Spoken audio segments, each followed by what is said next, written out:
রাজনৈতিক পট পরিবর্তন হয়েছে, সকল নেতৃত্ব দিয়েছে এই দেশে বাংলাদেশ জাতীয়তাবাদী ছাত্র দল।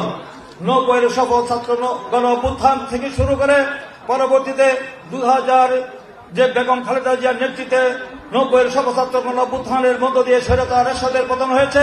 2024 সালে আমাদের প্রাণপ্রিয় নেতার প্রত্যক্ষ নেতৃত্বে এই ফ্যাসিস্ট শেখ হাসিনা, এই মাফিয়া সরকার, এই দানবীয় হাসিনা সরকারের পতন হয়েছে, দেশ থেকে পালিয়ে যেতে বাধ্য হয়েছে। এই ছাত্রদল সেই উল্লেখযোগ্য ভূমিকা পালন করার কারণেই সম্ভব হয়েছে। তাই ছাত্রদলের অনেক ঐতিহ্য রয়েছে, অনেক গৌরবজ্জ্বল ইতিহাস রয়েছে। ছাত্র রাজনীতির সেই ইতিহাসের গৌরবের মধ্য দিয়ে এই জায়গায় এসেছে। তাই আজকে ছাত্রদলকে অনেক গুরুত্বপূর্ণ ভ্যানগার্ডের দায়িত্ব পালন করতে হবে। আমাদের এখনো আন্দোলন শেষ হয়নি।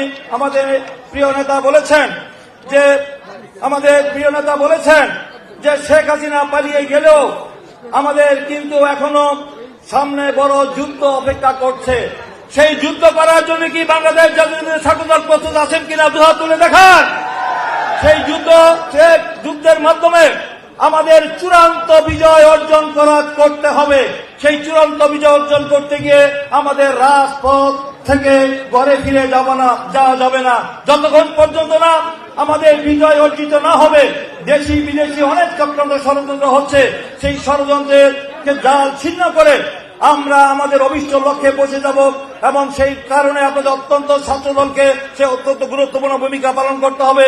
এবং ইতিপূর্বে আমাদের নেতা যে 31 দফা রাষ্ট্র সংস্কারের যে কর্মসূচি দিয়েছেন, সেই রাষ্ট্র সংস্কারের কর্মসূচি বাস্তবায়ন করার জন্য আপনাদেরকে সকলকে গুরুত্বপূর্ণ ভূমিকা রাখতে হবে।